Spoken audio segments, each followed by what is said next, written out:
Welcome to One-on-One with Julius Mucunguzi at the Commonwealth Secretariat. Today we are joined by Dr. Cyrus Frastomji, the Director of Economic Affairs at the Commonwealth Secretariat, who will be speaking to us about the forthcoming meetings of Commonwealth Finance Ministers in Tokyo, Japan on the 9th and 10th of October 2012. Welcome, Cyrus. Thanks very much, Julius. Thank you. Thank you for the opportunity to speak. Let's go straight to the meetings. What is the context of this meeting that we're hosting in Tokyo, Japan? Super.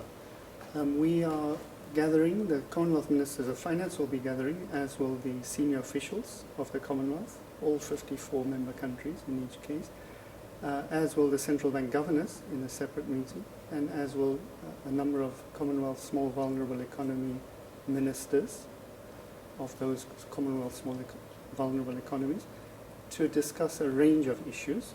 And the overall context in which they're meeting is really one of profound uncertainty about the direction of the global economy and the implications it has right across the diversity of the Commonwealth's membership.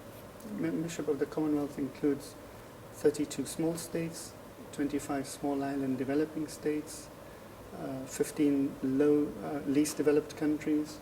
It includes some advanced economies. It includes 5 G20 members. So it's a microcosm of the global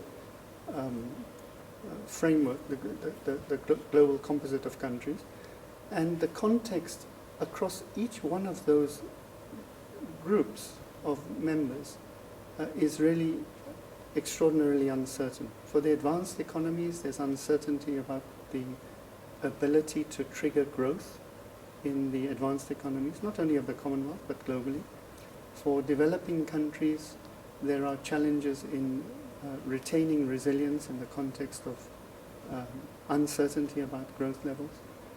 In Africa and Asia, more broadly now, beyond the Commonwealth specifically, there is the challenge that growth is there, but it's unequal. Typically it's unequal in the distribution effects of that growth. And also it is largely not driven by employment-inducing growth. It's typically what is termed in the literature jobless growth. There's a challenge there. And for the small economies, the small vulnerable economies particularly, of which the Commonwealth has many, many members, there are particular challenges in retaining the resilience that they built in the pre-crisis period. They've struggled with this since 2009, and they continue to struggle. Their challenge is to diversify their export base, to secure reliable and adequate sources of external financing to help smooth them through one shock after another. It might be food shocks, it might be access to finance shocks, it might be sudden changes in the direction of the global economy, it might be environmental. So the context is one of uncertainty all around. But there's another valuable context, which is why these meetings are very exciting. And that is that there are a number of developments on the international front, in international arena, in which the Commonwealth, because of its unique orientation as a consensus-building, values-based organization, has an opportunity to contribute valuable analytical work, has an opportunity to convene meetings, an opportunity to build areas of consensus where consensus can be found, and it may well be also to advocate certain policy observations and perspectives beyond the Commonwealth. Now, part of the purpose of the meetings is to test whether these areas of consensus are there, or whether through programs of work going forward, they can be built. So what about the ministers from small vulnerable economies of the Commonwealth? I understand that is also an agenda item on the 9th of October. Quite right. There is a separate ministerial meeting, and it will focus on the challenge of indebtedness of small vulnerable economies.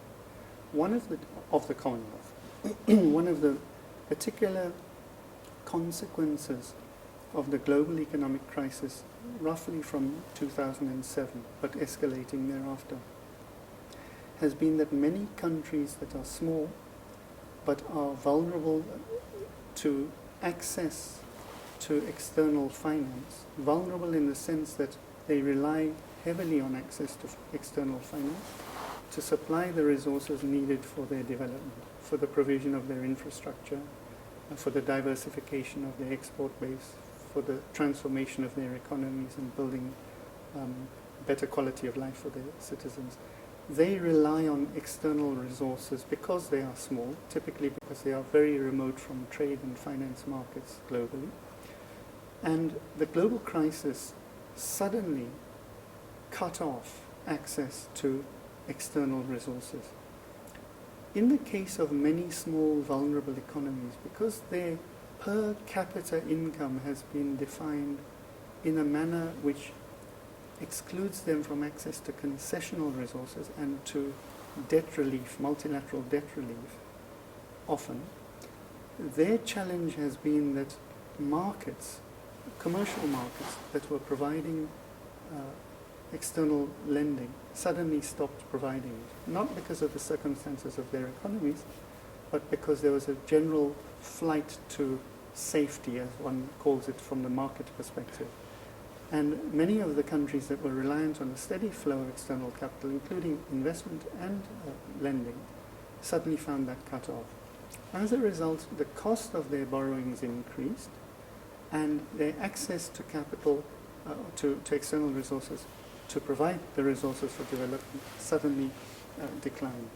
They find themselves in a most invidious situation at present. They do not have access to concessional resources.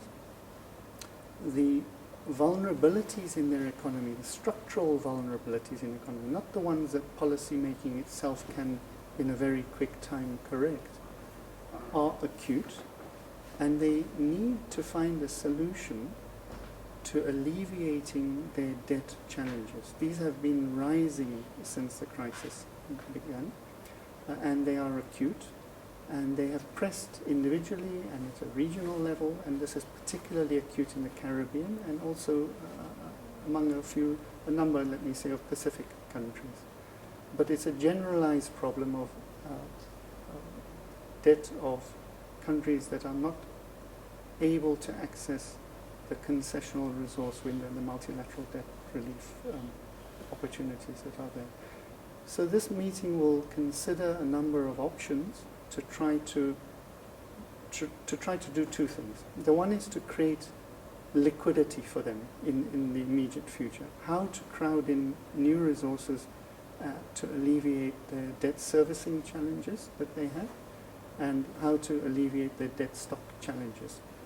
And the second will be to think through ways to avoid this occurring in the future. And one key way is to integrate into the thinking about the provision of external resources to small vulnerable economies. How best can the real structural vulnerabilities that these countries face be integrated into definitions of debt sustainability? If they are judged to be sustainable in the level of debt that they have, typically it means they don't have access to the windows for concessionality. If it's understood that their sustainability is premised on the correct understanding of what makes them vulnerable and an adequate understanding of that, then it follows very naturally that those characteristics will prevent their ability to maintain sustainability of debt much more significantly. And so they will have access to concessional resources and other sorts of innovative finance to help them alleviate their challenges. What about now the real meeting of the finance ministers themselves? This is on the 10th? Yes. Right. What are they going to be looking out for?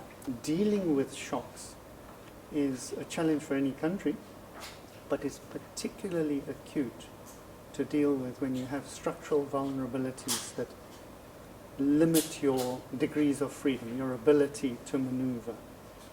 And we'll be dealing, the Commonwealth Ministers of Finance will be dealing with the issue of how to deal with these external or exogenous shocks.